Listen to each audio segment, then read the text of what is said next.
Hi, I'm Laura and my textiles major work was in the focus area of costume, and it was Shakespeare's A Midsummer Night's Dream costume for the Fairy Queen Titania.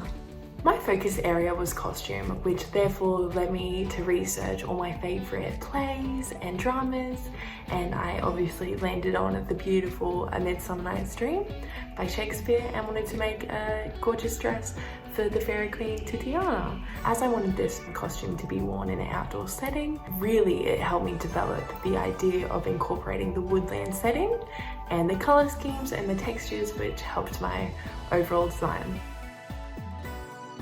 Initial research I underwent to help to develop these design ideas was by flicking through textile art books and different textbooks and looking at all these amazing different textile designers and seeing what they had to offer, which led me to find Tim Harding's chenille technique, which I fell in love with, and it helped to develop the rest of my dress. It's pretty much what my whole entire dress is based off. The gorgeous portion along the corset top, the frayed edges, it helped me not only be the base of the woodland setting as it's a tree trunk, but also the rest of the theme. This also led me to finding the beautiful wet felted merino wool technique, which I went on and incorporated throughout my whole corset top, and also the eye-catching pieces of roots on the skirt.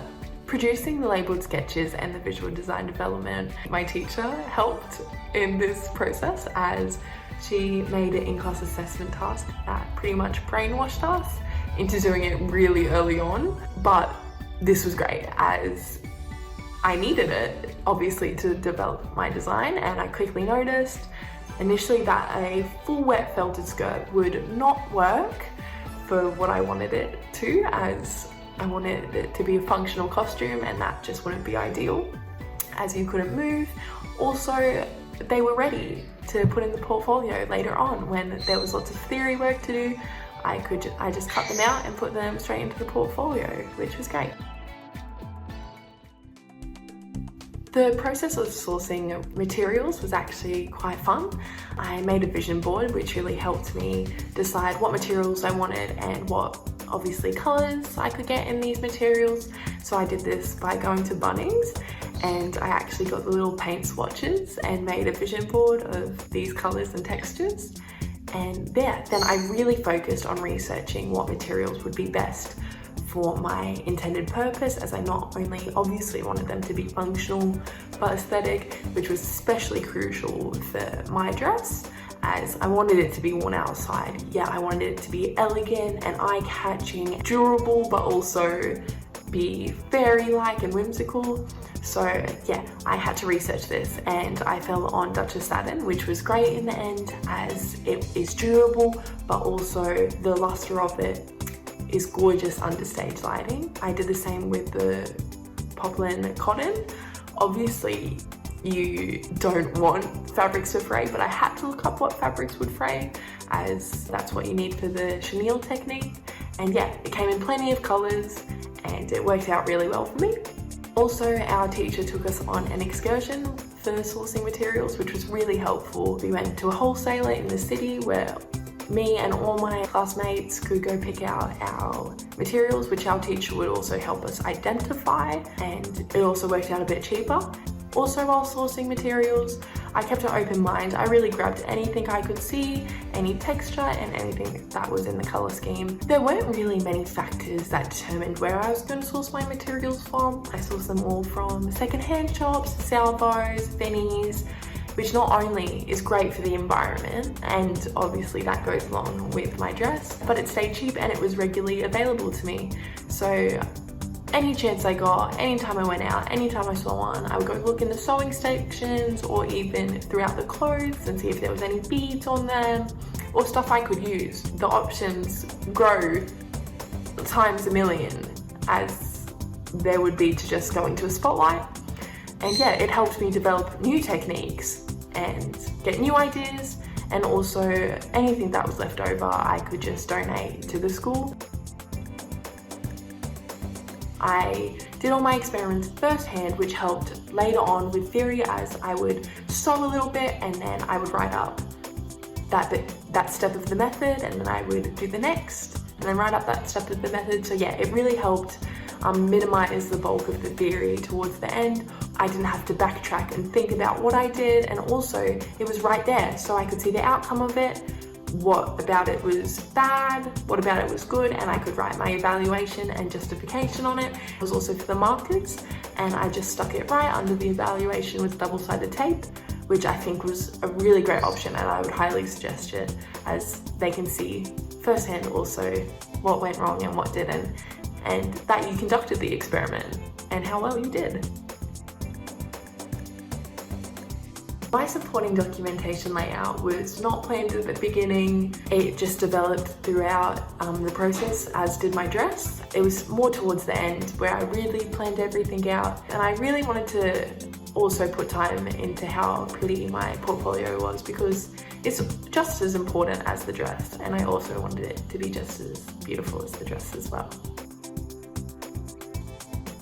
Through the early stages of brainstorming my dress, I found it quite difficult because I had my heart set on this beautiful big Elizabethan ball gown dress, which is obviously creams, pinks and blues, and with puffy sleeves, such intricate detailing, and I soon found out that's not what I'm the best at and I wouldn't enjoy. That led me to brainstorming ideas, and I fell upon the chenille techniques and the wet felting techniques, which therefore led me to the woodland setting. I really wanted to keep theoretical and practical aspects of that original idea. Through this brainstorming, I discovered obviously the raw edge hems, and I loved the idea of freedom of choice. I looked at Pinterest, and that also helped me find all these amazing artists that helped with innovative ideas such as the machine embroidered fungi and also the rust dyeing. The most consuming and complex stage of my dress wasn't actually making the dress. I reckon that took about 2 weeks to make the base of the dress, but it was the decorative techniques, which was so time consuming and so complex. It took me so long, painstaking hours of embroidery. My fingers, the amount of needles I got under fingers and the amount of blood I drew, even the physical pain of my back when wet felting these roots on the floor for hours. It wasn't complex, it was just time consuming. What I actually found complex was all the measurement, the actual measurement bits, which was the lining. I really struggled with that. I struggled with keeping it flat and not bubbling, and getting the right measurements to obviously the corset top, and as I would add decorative techniques, the dimensions would obviously change, and I struggled with hemming and all that, so that's what I found complex. What I spent most time on wasn't complex to me, it was actually quite relaxing. I loved going and doing the decorative techniques when I had enough of the lining, as I actually found it quite calming and therapeutic. In the classroom, I would do my practical, as that's where I had all my resources, the sewing machine, and my teacher for help. So that's where I did that, as I found the folio more stressful and I needed my own space, my own time to think about that. I maximized my time in the classroom. I made goals for myself. If I couldn't achieve them in that lesson, I would come in at lunches and study periods so I could achieve them. And that's how I stay organized, just through determination and persistence. My teacher's input and advice not only helped me immensely throughout the whole process, it was her constant support and dedication and pushing me outside of the box to explore new innovative techniques, and just her support without also our mental health, as it can be an extremely hard task and lots of pressure. She was amazing, and it was also great to get a second opinion on things. Some ideas I would even laugh in her face and say, not in a million years, but I trusted her and I tried it out, and it ended up being some of my favorite aspects of my dress, such as the paint coming down from the corset top into the skirt. It really brought the cohesion together between the top piece and the bottom piece. Also, most importantly, my teacher's input helped throughout the sewing process, as I had no prior experience to sewing before year 11. So she was great and dedicated. She would always show us how to do things such as inserting zippers or the technique of French seams, or showing me to all these different embroidery techniques which I didn't even know were possible, such as lattice stitches, colonial knots, all that. So she was truly amazing. I couldn't have done it without her.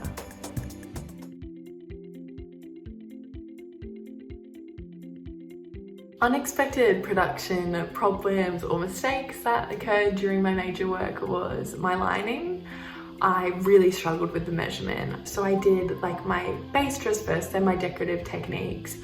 But the only thing I didn't really stay consistent on was my lining, and therefore the measurement just kept on not adding up. It kept on being bubbly and would protrude out, or would be too big or would be too small. I even burnt a hole in it at one point. I would have to unpick whole top stitches, redo it over and over again, pin up, pin down the hems. A problem that I ran into and what went wrong during production was I modified my pattern, and it was originally set a corset top and a skirt, but I wanted to change it into a dress. So when I was modifying the skirt, I misjudged the waist would be at a different level. So it became a lot smaller than the corset top.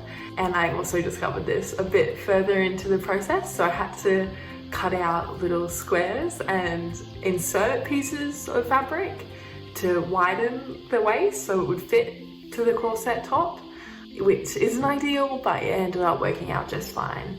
It can be daunting when these challenges happen further into the process, but it will all work out.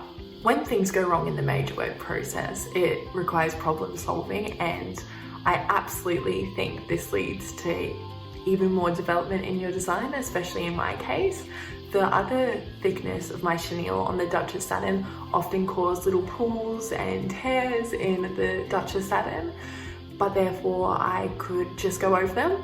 In my case with colonial knots or more stitches and lattice stitching embroidery techniques, which just added to my overall design. A big example of this was the machine. I was doing cording on the skirt and the machine got stuck, or I don't know what happened, but it caused quite a large hole in right the center middle of my skirt where I couldn't add any decorative techniques over. So that's where my teacher gave me the idea to put the paint over it so it would not only distract but add to the texture, and I love it now. Also, the roadblocks that came along with the chenille fabric is you don't know what pattern or what bit of it is going to fray to what you like, so I was often left with larger spaces that didn't fray, but this I ended up cording over or adding beads. It really added to the texture of the unique tree-like fabric and embodied a woodland setting, which isn't always perfect, and it made it more unique. When looking back on my major work, I'm most proud of the utter dedication I put into it and the passion that grew from it. I now alter my own clothes at home, and I had no experience prior to this, so it's something that I absolutely love now, and it's a new hobby of mine. Also, what I'm proud of is, most importantly, how beautiful it is. I truly love it. It's something I'm extremely passionate about, one of my favorite plays. I loved also studying it and the theory work. I found it extremely interesting, and just its utter beauty. Looking back on the process at the beginning, I wish I knew it's not the end of the world if something goes wrong. You can fix it. I would always get really stressed and caught up on things. But obviously, look at me now, it works out, it will be fine. And also spend a bit more time on my theory work. I found I did push it aside a little bit, and I would have loved to go into depth a bit more about some certain areas, but it still worked out. My final words of wisdom for future textile students is you've got to spend time on your in-class assessments as well, which can be hard, and I get it because I found it hard too. And also be proud of what you did. Take progress photos, show everyone along the way, and show them the final product. I go into work and I show all my co-workers and I'm like, look what I did, be proud, because you put so much hard time and effort into it. Also, do something you're passionate about. It makes the whole process a lot easier and a lot more enjoyable, and it will truly show in the final product.